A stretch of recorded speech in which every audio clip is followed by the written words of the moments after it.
Hello दोस्तों, मैं हूं सौरभ और आप सभी का स्वागत है एक ही लक्ष्य चैनल पर।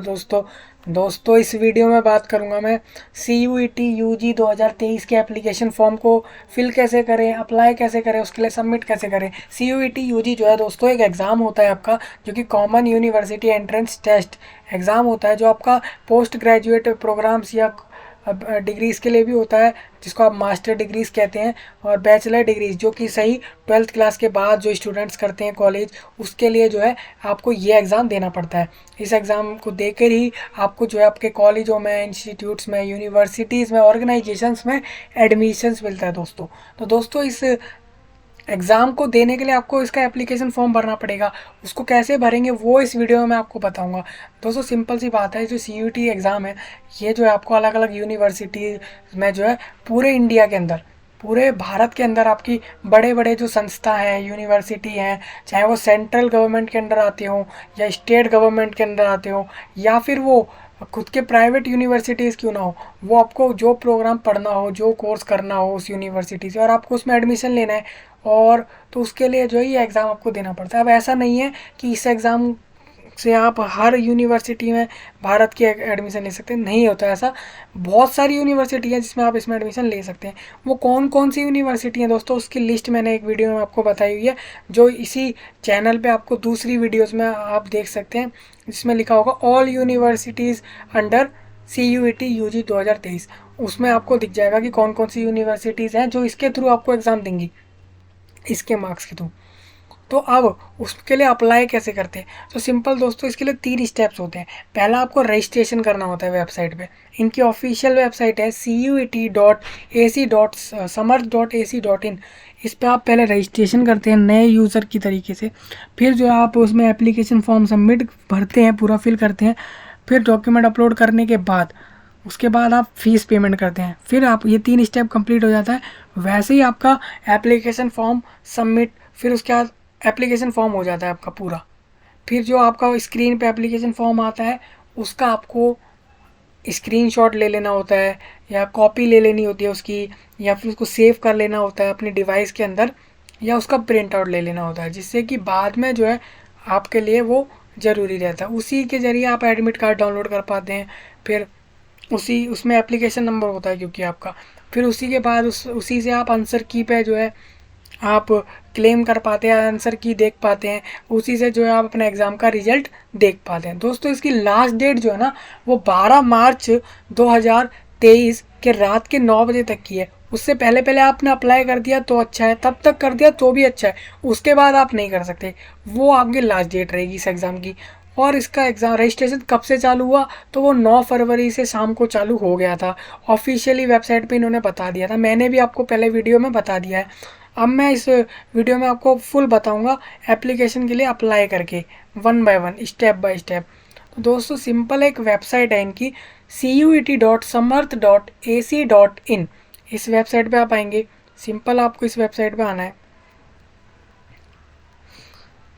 ये वेबसाइट है, इस वेबसाइट में आपको मिलेगा, नीचे ऑप्शन मिलेगा रजिस्टर, साइन इन वाला।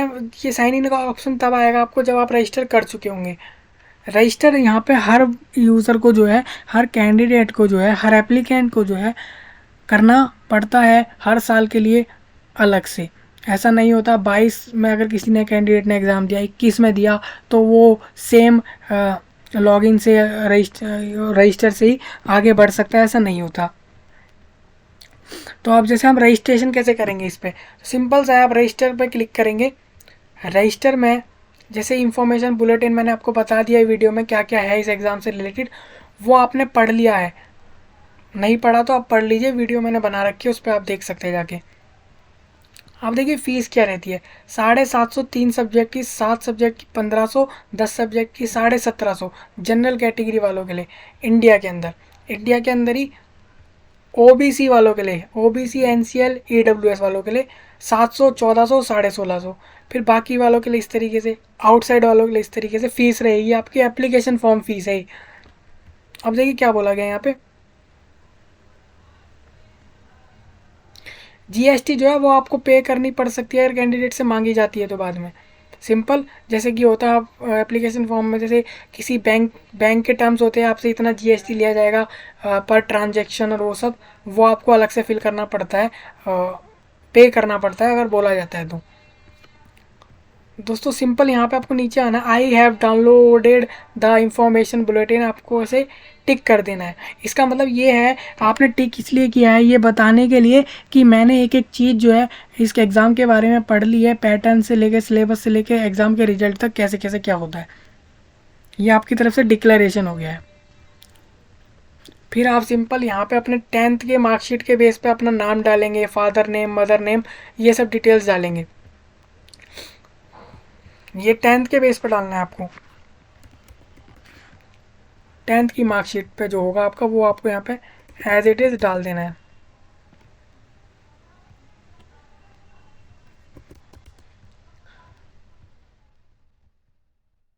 फिर आपको ऐसे अपना मदर नेम, फादर नेम,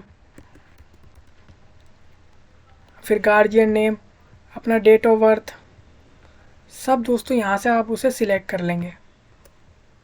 यहाँ पे एज लिमिट नहीं है, लेकिन अपने डेट ऑफ बर्थ को संभाल के डालें।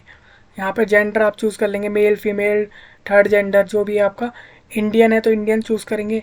आइडेंटिटी आपको देनी पड़ती है यहाँ पे, कोई एक आइडेंटिटी प्रूफ मांगता है आपसे, वोटर आईडी दे दो आप, पासपोर्ट दे दो, स्कूल का आईडी दे दो, कुछ भी दे दो इनमें से जो आपके पास हो। मैं स्कूल आईडी देता हूँ, जैसे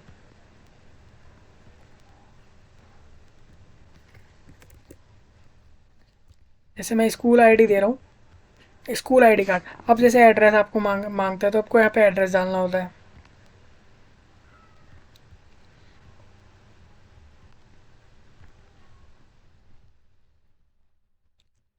कंट्री चूज़ करनी है यहाँ पे आपको, स्टेट चूज़ करना है, डिस्ट्रिक्ट चूज़ करना है, ये सारे आपको चूज़ करने हैं आपके एड्रेस के हिसाब से, जो भी आपका एड्रेस हो अभी करंट एड्रेस।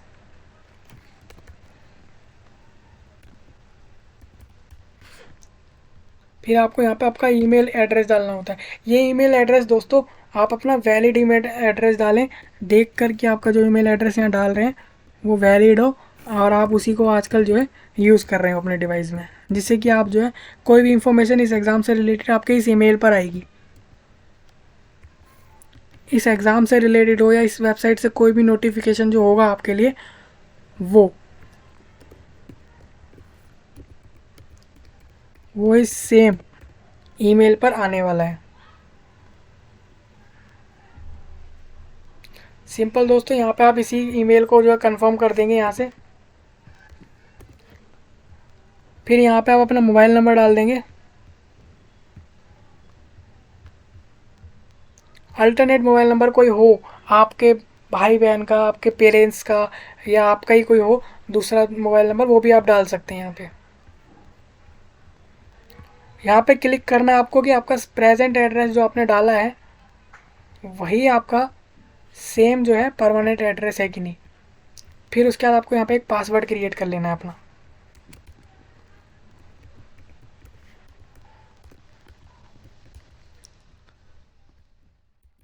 ये पासवर्ड दोस्तों आप भूलें नहीं, इसको कहीं लिख लें या तो, और आप एक सिक्योरिटी क्वेश्चन लगा सकते हैं कि आप अगर पासवर्ड भूल जाते हैं तो इस क्वेश्चन के आंसर को देख के आप लॉगिन हो सकते हैं इस वेबसाइट पे दोबारा में।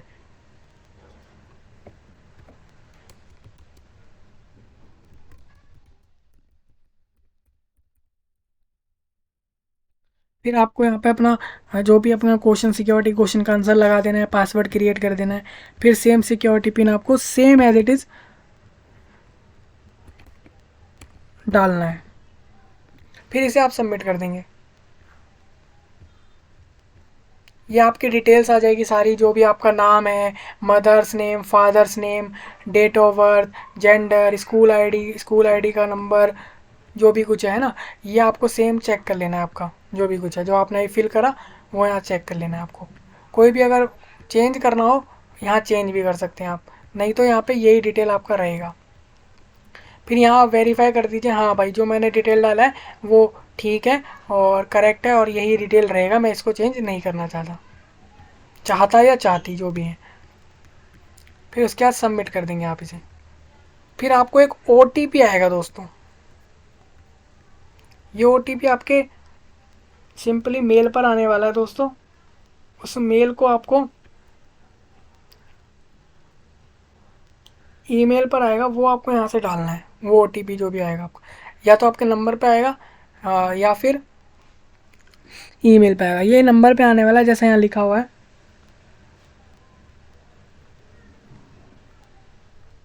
अभी तक आया नहीं है।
तो दोस्तों इस तरीके से आपका रजिस्ट्रेशन जो है वो पूरा हो जाएगा इस वेबसाइट पे।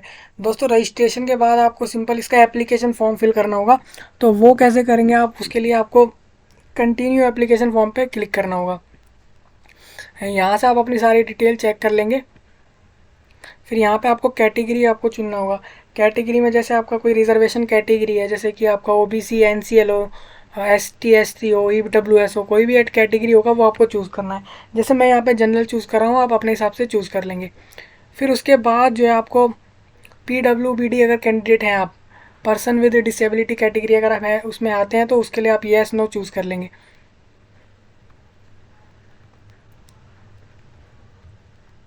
उसके बाद दोस्तों यहाँ पे आप जैसे अपने जैसे फादर की डिटेल में आपको फादर क्वालिफिकेशन डालना है, मदर क्वालिफिकेशन डालना होगा।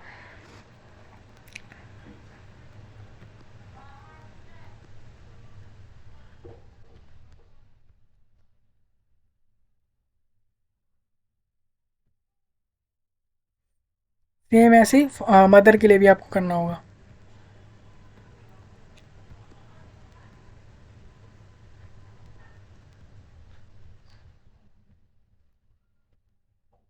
फिर एनुअल इनकम आपको यहाँ पर डिटेल डालनी है, एनुअल इनकम की जो भी आपकी डिटेल रहेगी। फिर ट्विन, अगर जैसे कि आप जुड़वा हैं तो उसके लिए आप डालेंगे यहाँ पे येस नो जो भी आपका है। फिर अपना स्टेट डालेंगे, कौन सी स्टेट से आप। फिर उसके बाद आप डायबिटिक है कि नहीं वो डालना है आपको, येस नो। फिर आपको प्लेस ऑफ रेजिडेंट डालना है अपना, कि आप अर्बन अर्बन से आते हैं या रूरल से आते हैं, मतलब क्या शहरी क्षेत्र से आते हैं ग्रामीण क्षेत्र से, वो आपको यहाँ से चूज़ करके डालना होगा। फिर मोड ऑफ प्रिपरेशन, आपने इस जो एग्ज़ाम है जिसका आप फॉर्म फिल कर रहे हैं उसकी प्रिपरेशन जो है आपने कैसे करी, सेल्फली करी, ऑनलाइन कोचिंग से करी, स्कूल के क्लासेस से करी, या फिर ट्यूशन लिया था आपने। इसका जो भी आपने करा था वो आपको यहाँ डालना होगा। और जो भी आपने प्रिपरेशन करी कौन से मीडियम में करी वो आपको चूज़ करना है, इंग्लिश में, हिंदी में, मराठी, या जो भी लैंग्वेज यहाँ पे आ रही है उनमें से जिसमें भी आपने करी। फिर आप इसी को कर देंगे, क्लिक करना है आपको। सेम यही एड्रेस आपका जो है परमानेंट एड्रेस में है कि नहीं। फिर उसके बाद आपको देखना है कि आप पॉवर्टी लाइन से नीचे आते हैं कि नहीं आते, गरीबी रेखा जिसे बोलते हैं दोस्तों। इसमें आपको देखना है, अगर आप बीपीएल कार्ड जो आपका होता है वो आपके पास है, अगर उसके उसके हिसाब से आपको उसमें यहाँ पे डालना होगा। अगर आप कश्मीरी स्टेट से आते हैं, उसके अगर आते हैं तो यस करना है, नहीं तो नो कर देना है। अब देखिए आप क्लेम कर रहे हैं, जैसे एनसीसी कोटा होता है, स्पोर्ट के भी तरह तरह के कोटा होते हैं, जिसके आपके पास सर्टिफिकेट्स होते हैं, आपने खेला होता है कभी स्कूल लेवल पे, कभी किसी ना किसी लेवल पे, तो उसके हिसाब से यहाँ पे आपको उसकी डिटेल डालनी होती है। क्योंकि इससे भी लोगों को फ़ायदा मिलता है। एक तो एप्लीकेशन फॉर्म की फ़ीस में फ़ायदा मिलता है, आगे एडमिशन के बाद भी कॉलेज यूनिवर्सिटीज़ की तरफ से फ़ायदा मिलता है, तो उस हिसाब से आपको डालना है यहाँ पे।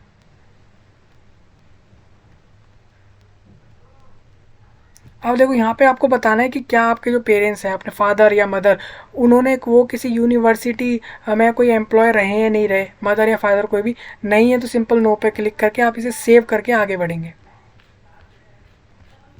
फिर अपनी ये सारी डिटेल चेक कर सकते हैं दोस्तों। इसमें जो आप साथ ही साथ अपडेट कर सकते हैं बाद में फ़ीस पेमेंट होने के बाद, एप्लीकेशन फॉर्म सबमिट हो जाने के बाद आप जो है अभी तो फ़िलहाल कुछ भी अपडेट नहीं कर सकते। अगर फ़ीस पे हो गई और सबमिट कर दिया आपने, तो उससे पहले पहले आप लाइव अभी साथ साथ अपडेट कर सकते हैं। और दूसरा, नहीं तो आप 15 से 18 मार्च को अपडेट कर सकेंगे अपने इस एप्लीकेशन फॉर्म में, जब वो आपको टाइम देंगे वेबसाइट वाले।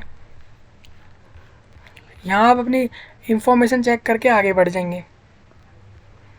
फिर अपने रिज़ल्ट स्टेटस, अब यहाँ पे आपको क्लास 10th के रिज़ल्ट की डिटेल्स डालनी है कि आपका रिज़ल्ट जो है क्लास 10th का वो कैसा है। जैसे पास्ड, ऑब्वियसली बात है, पास्ड होगा तभी वो कॉलेज के लिए अप्लाई कर पा रहा होगा। फिर पासिंग ईयर आपको डालना है, कौन सी ईयर में आपने 10th पास करी। फिर प्लेस ऑफ स्कूलिंग, आपका जो स्कूल का जगह थी वो कहाँ कहाँ था, स्कूल अर्बन जगह पे था, रूरल जगह पे था, कहाँ था, वो डालना है। स्कूल डालना है कौन सा था, गवर्नमेंट स्कूल था या फिर सेंट्रल स्कूल था, प्राइवेट स्कूल था, क्या था, वो आपको यहाँ डालना होगा। फिर आपने जो ये 10th पास करा वो कौन सा आउटसाइड इंडिया करा या इंडिया में से किया, वो आपको डालना है। कौन से स्टेट से आपने 10th पास किया वो आपको यहाँ फिल करना होगा। सेम इसी तरीके से डिस्ट्रिक्ट आपको चूज़ करना है जहाँ से आपने 10th किया, जिस स्कूल से, उसकी डिटेल। फिर कौन से बोर्ड से 10th किया वो डालेंगे। फिर स्कूल का जो है नाम डालना है आपको यहाँ पे।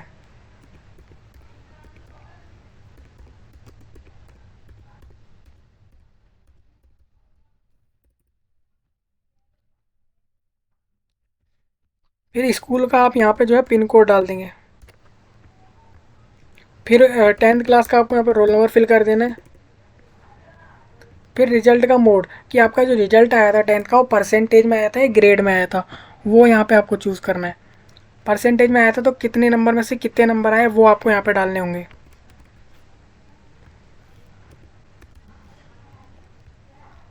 फिर उसके बाद सेम ऐसे ही 12th क्लास के पे डालना है। अब 12th में ऐसा है कि जो बच्चे अभी जैसे 12th का कर रहे होंगे, अभी 12th क्लास कर रहे होंगे 2023 में, तो अपीयरिंग में सिलेक्ट करेंगे, नहीं तो दूसरा पास्ट में। मैं जैसे अपीयरिंग का करके बता रहा हूँ इस साल वालों के लिए। तो अपीयरिंग में आप 2023 चूज़ करके क्वालिफाइंग एग्ज़ाम, इसमें आप 12th इक्विवेलेंट, जो आप अभी 12th का एग्ज़ाम है वो आप देने वाले हैं या दे रहे हैं। क्योंकि अभी जो है बोर्ड एग्ज़ाम बहुत से चल रहे हैं, स्टेट बोर्ड में भी चल रहे हैं और सीबीएसई के भी 2 एक दिन में स्टार्ट हो जाएंगे, तो इस तरीके से आपका चल रहा है। अब टाइप ऑफ स्कूल या कॉलेज, जो आप 12th का स्कूल या कॉलेज कर रहे हैं वो अर्बन या रूरल, उस हिसाब से सिलेक्ट करना है। वही सेम जैसा आपने अभी 10th के लिए भरा था, सेम वैसे तरीके से 12th का देख के भर देना है।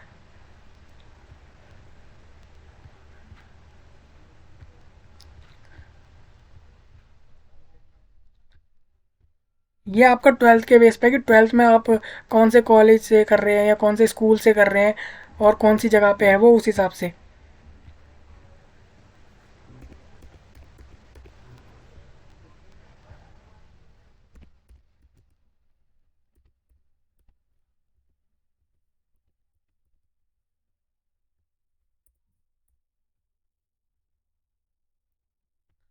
फिर यहाँ पे फिर वही अपना जो है आप अपने स्कूल का कोड डाल देंगे।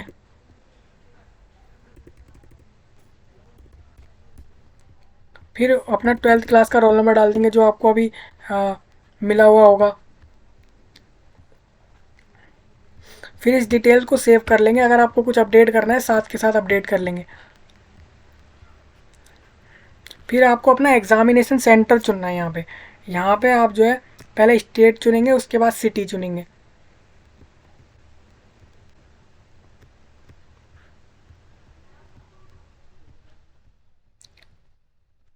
फिर इसको सेव करके आप आगे बढ़ जाएंगे। साथ के साथ आप दोस्तों अपडेट कर सकते हैं, कोई भी डिटेल आपसे अगर गलत फिल हो गई है बाद में आप नहीं कर सकते फीस के बाद।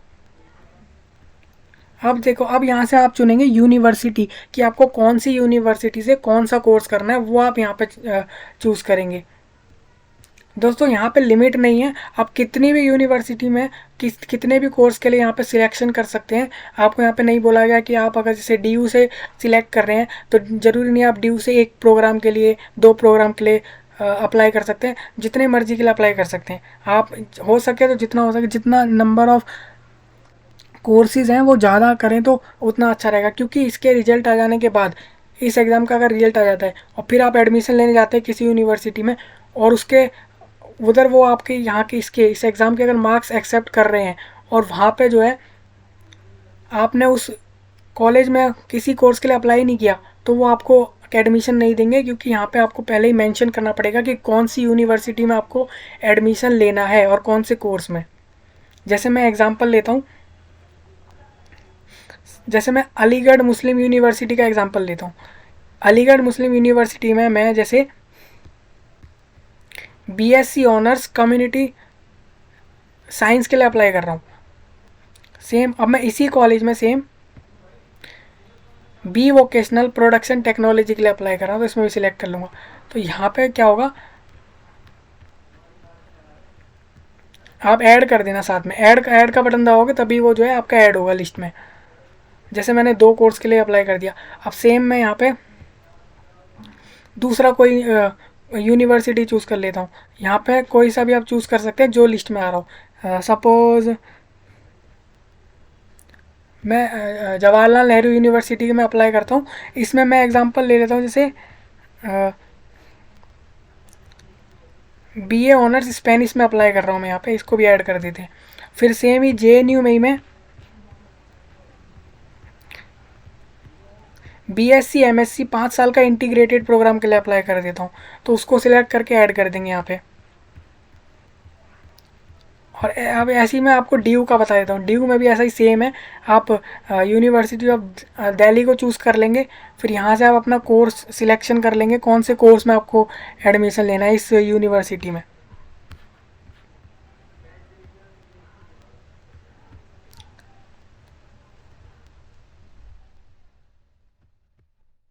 जैसे मैं यहाँ पे BSc ऑनर्स मैथमेटिक्स के लिए अप्लाई कर रहा हूँ, फिर इसको ऐड कर दूँगा। और सेम इसी में मैं BSc ऑनर्स केमिस्ट्री के लिए अप्लाई कर रहा हूँ, इसको भी ऐड कर दूंगा। तो ये हो गए। इस तरीके से जितने हो सकें, बहुत सारी यूनिवर्सिटियाँ और बहुत सारे प्रोग्राम हैं, आपके पास कोई लिमिट नहीं है कि आप इतने ही कर सकते हैं, जितने मर्जी आप उतने में अप्लाई करिए। लेकिन एक बात याद रखिएगा कि आप बाद में उस कोर्स उस यूनिवर्सिटी में एडमिशन नहीं ले सकते। अगर आपका इस लिस्ट में उसका नाम नहीं है तो आप उसमें एडमिशन नहीं ले सकते। सपोज़ मान लीजिए आपने इसका रिजल्ट आ गया और इस लिस्ट में उस यूनिवर्सिटी का नाम है ही नहीं, तो आपको उसमें एडमिशन नहीं मिलेगा इसके मार्क्स के बेस पे। और साथ के साथ जो है यूनिवर्सिटी के कोर्स में जो है आप यहाँ पे एलिजिबिलिटी साथ के साथ चेक कर लेना कि आपकी एलिजिबिलिटी क्या है, किस बेस पे जो है वो यूनिवर्सिटी उस सब्जेक्ट में आपको एडमिशन देगी या नहीं देगी। सिंपल सी बात है। जैसे कि दिल्ली यूनिवर्सिटी में BSc ऑनर्स केमिस्ट्री के लिए सब्जेक्ट कौन कौन से एग्ज़ाम आपको देने पड़ेंगे, तो फिज़िक्स, केमिस्ट्री और मैथमेटिक्स या फिर मैथमेटिक्स अप्लाइड, इनमें से कोई एक का एग्ज़ाम आपको देना ही होगा। और कोई एक लैंग्वेज का, या फिर वो इंग्लिश हो, हिंदी हो, आसामी हो, मराठी, पंजाबी, बंगाली, कोई सी भी हो जो 13 लैंग्वेज लिस्ट में थी उनमें से। सेम अब जैसे DU में ही आपको BSc ऑनर्स मैथमेटिक्स में करना है, तो आपको कोई भी एक सेक्शन 1 में से कोई एक सब्जेक्ट लेना है, प्लस मैथमेटिक्स देना है, और साथ में 2 सब्जेक्ट आपको सेक्शन 2 में से लेने हैं। सेक्शन 2 जो है वो आपका डोमेन सब्जेक्ट था, जिसमें अकाउंटेंसी, इकोनॉमिक्स, 12th के जो सब्जेक्ट होते हैं वो आ रहे थे। इस तरीके से जैसे मैं आपको बताऊँ, DU में BSc ऑनर्स केमिस्ट्री के लिए एलिजिबिलिटी ये है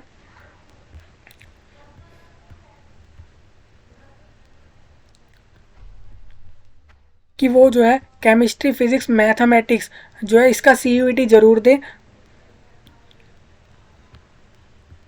और साथ में कम से कम जो है उसके merit will be based on CUET के बेस पे मेरिट बनेगी। और बोला गया candidate must have obtained a minimum 30% score in any one language of list A in CUET। आपके लैंग्वेज वाले जो सब्जेक्ट है उसमें जो है आपके 30% मार्क्स जो है ज़रूर आने चाहिए इस CUET के एग्ज़ाम में, BSc ऑनर्स केमिस्ट्री DU में एडमिशन के लिए।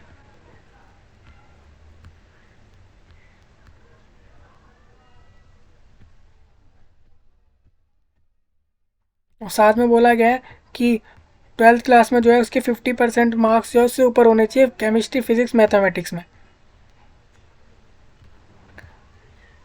देखिए लिस्ट B1 में से आप इनमें से किसी का भी दे सकते हैं। तो हर एक कॉलेज का, हर एक यूनिवर्सिटी का अलग अलग प्रोग्राम के लिए अलग अलग क्राइटेरिया है, तो उसको देख के आप जो है फॉर्म फिल करें। फिर आप देख सकते, जैसे मैंने यहाँ पे तीन तीन छः छः जो है यूनिवर्सिटी में 6 कोर्स के लिए जो है अप्लाई किया है। आप साथ के साथ रिमूव भी कर सकते हैं और चेंज कर सकते हैं, सिंपल। उसके बाद मैं आगे प्रोसीड करूँगा। फिर आपको जो है यहाँ पर टेस्ट पेपर सिलेक्ट करने हैं कि जैसे आप 10 सब्जेक्ट का पेपर दे सकते हैं मैक्सिमम इस एग्ज़ाम के अंदर। जैसे मैं पहला इंग्लिश सिलेक्ट कर रहा हूँ, फिर दूसरा, अब मैंने जैसे देखा था कि मैं जिस प्रोग्राम के लिए अप्लाई कर रहा हूँ उसमें फ़िज़िक्स, केमिस्ट्री, मैथमेटिक्स ज़रूर चाहिए, तो मैं एक फ़िज़िक्स का एग्ज़ाम दूंगा, सेम ऐसे ही एक मैथमेटिक्स का एग्ज़ाम दूंगा, सेम इसी तरीके से एक केमिस्ट्री का एग्ज़ाम दूंगा। और जो आपके प्रोग्राम है उसके हिसाब से भी आप जो आपने चुना था वो आप यहाँ से चुनेंगे।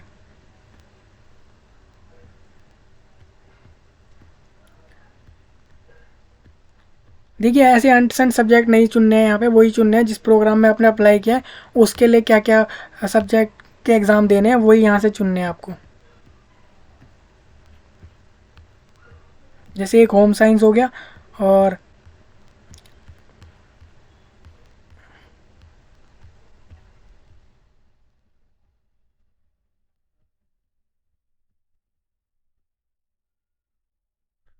एक एनवायरमेंटल स्टडी। और जनरल टेस्ट दोस्तों ज़रूर चुन लेना, क्योंकि इसमें यह है कि जनरल टेस्ट में आप अगर इसका एग्ज़ाम देंगे तो ये भी मांगा जाता है बहुत सारी यूनिवर्सिटी में इसका भी एग्ज़ाम, कि इसका एग्ज़ाम भी आपको दिया हुआ होना चाहिए। बाकी आपको नहीं देने हैं तो उसमें सिंपल नॉट एप्लीकेबल पे फिल कर देंगे।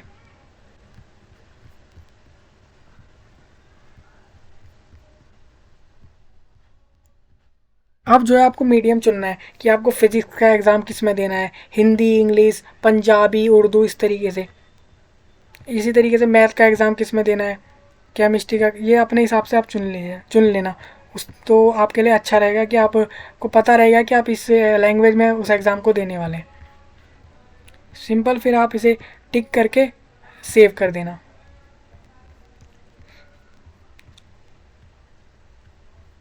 फिर दोस्तों अब आया था डॉक्यूमेंट अपलोड की बात।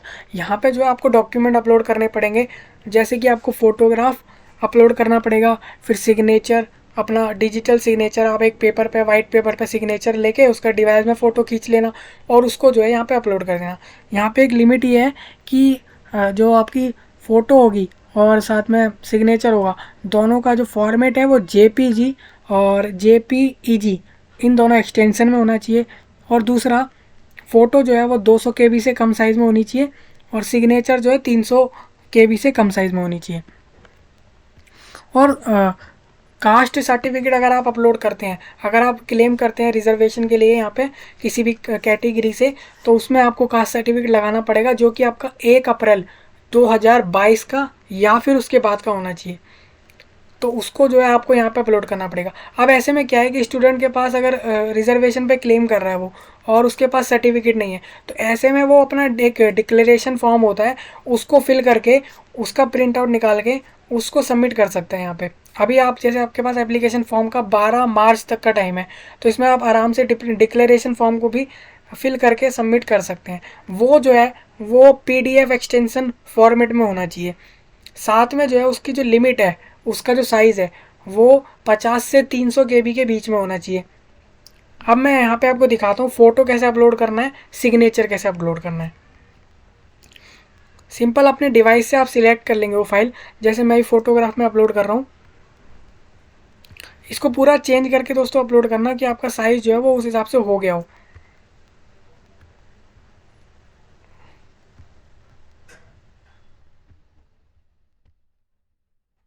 देखिए मैंने जैसे सिग्नेचर और फोटो दोनों अपलोड कर दिया है, ये उस साइज़ के लिमिट में ही आना चाहिए, नहीं तो ये अपलोड नहीं होगा वेबसाइट पे। फिर आप देख सकते हैं अपना पूरा जो भी आपने डिटेल डाला उसको एक बार प्रीव्यू कर लेंगे। उसके बाद आपको फ़ीस पेमेंट करनी है यहाँ पे, जैसे 1500, मैंने 7 सब्जेक्ट सिलेक्ट किए थे तो मेरे को 1500 करने। जो 3 सब्जेक्ट सिलेक्ट करेगा उसको 750 करने होंगे। और इसी तरीके से जो करेगा 10 सब्जेक्ट सिलेक्ट, तो इसमें जो आप 3 सब्जेक्ट के और 750 जोड़ सकते हैं। उस हिसाब से जो यहाँ पे आपको 1650 करना है 10 सब्जेक्ट के लिए पेमेंट, जनरल कैटेगरी के लिए। और रिजर्वेशन के लिए सबके लिए अलग अलग लिस्ट में है, वो आप चेक कर लेना। यहाँ से आप वेरीफाई कर देंगे, हाँ मैंने जो नाम डाला, फादर नेम डाला, डेट ऑफ बर्थ डाला, जेंडर डाला, कैटेगरी, एजुकेशन डिटेल, सब कुछ जो है वो सही डाला है, उसको एक ये टिक कर करके सबको सब पे टिक कर देना है आपको। देखिए आप यहाँ पे एक लास्ट में एक चीज़ जरूर पढ़ लें, further I authorize NTA to share the details submitted by me in my application form and those related to the result of my appearance in this exam if required with all the participating universities to facilitate the admission process। मतलब यहाँ पे आप clear कर रहे हैं कि बाद में अगर कोई दिक्कत होती है तो उसके लिए कोई जिम्मेदार नहीं है, आप ही जिम्मेदार हैं, इसके लिए आपको यहाँ पे टिक कर लेना है। फिर प्रोसीड टू पेमेंट पे जाएंगे आप। यहाँ पे आपका एप्लीकेशन फॉर्म जो है पूरा तरीके से जो है फिल हो चुका है। यहाँ पे आपको फिर से अपना ईमेल डालना होगा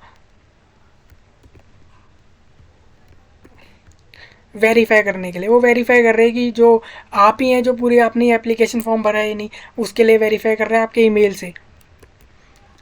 हालांकि वो नंबर से भी कर सकते हैं, दोनों चीज़ों से कर सकते हैं जो आपने रजिस्ट्रेशन के टाइम पे डाली थी।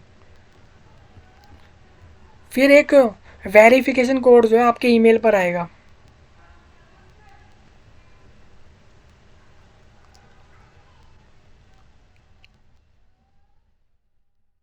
उस वेरिफिकेशन कोड को आपको यहाँ डालना होगा।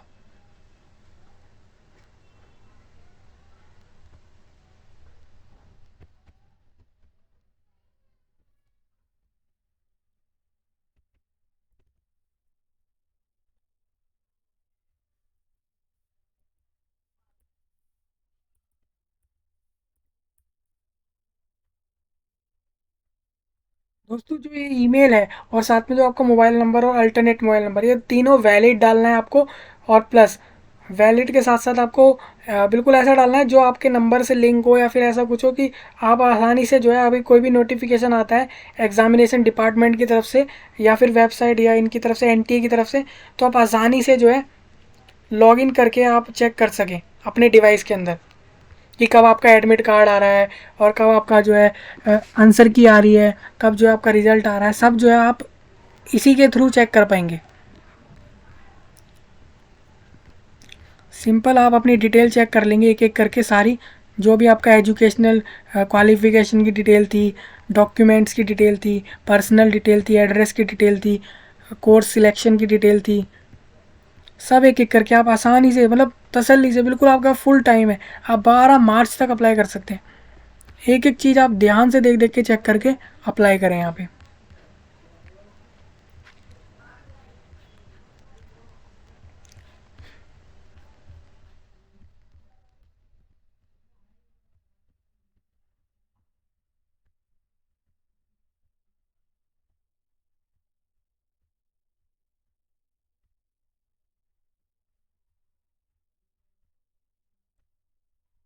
फिर इन सब पे आपको टिक कर देना है। वेरीफाई वेरीफाई हो रही है आपके थ्रू कि आपने सब चीज़ों को चेक कर लिया है। अब जो है पेमेंट की बात आती है। पेमेंट में जो है आप स्टेट बैंक एसबीआई से कर सकते हैं, कैनरा बैंक से कर सकते हैं और आईसीआईसीआई बैंक से कर सकते हैं, साथ में पेटीएम से भी कर सकते हैं। तो मैं यहाँ पे सिंपली पेटीएम से करके आपको दिखाता हूँ कैसे करेंगे। पेटीएम पे जाएंगे आप, सिंपल आपको जो है आपको 1500 रुपये पे करने हैं। जैसे पे नाउ पे क्लिक करेंगे आप, आपको जो है यहाँ पे एक स्कैन कोड आएगा, या तो आप उसको स्कैन करके पेमेंट कर दीजिए या फिर अपने क्रेडिट कार्ड या डेबिट कार्ड से कर दीजिए। नहीं तो नेट बैंकिंग से और ईएमआई इन सब से कर सकते हैं। यहाँ से आप इनमें से किसी भी ऑप्शन से आप कर सकते हैं। मेरे हिसाब से सिंपल रहेगा, आप बार कोड स्कैन करके कर दे तो वो भी सिंपल रहेगा, अगर आपका पेटीएम जो है अभी रनिंग में है तो। नहीं तो बाकी सारे ऑप्शन भी आपके लिए ओपन है। यहाँ से आप फीस पेमेंट करेंगे, उसके बाद आपका जो है एप्लीकेशन फॉर्म जो है सबमिट हो जाएगा, और फाइनल जो एप्लीकेशन फॉर्म की रिसिप्ट है, जो एप्लीकेशन फॉर्म का जो पूरा प्रीव्यू है, वो एक फॉर्म के थ्रू आपके स्क्रीन पर डिस्प्ले हो जाएगा डिवाइस पर। उसको जो है आप उसकी कॉपी ले लें, सेव कर लें, उसे प्रिंट आउट ले लें, जो आपको बाद में मांगा जा सकता है, ज़रूरत पड़ सकती है उसकी। बस फिर यहीं पे आपका एप्लीकेशन फॉर्म सबमिट हो जाएगा और CUET UG का फिर एप्लीकेशन फुलफ़िल हो जाएगा आपसे यहाँ। फिर उसके बाद आपको यहाँ से कुछ नहीं करना, जब एडमिट कार्ड आएगा तब आपको लॉगिन और इन सब की ज़रूरत पड़ेगी।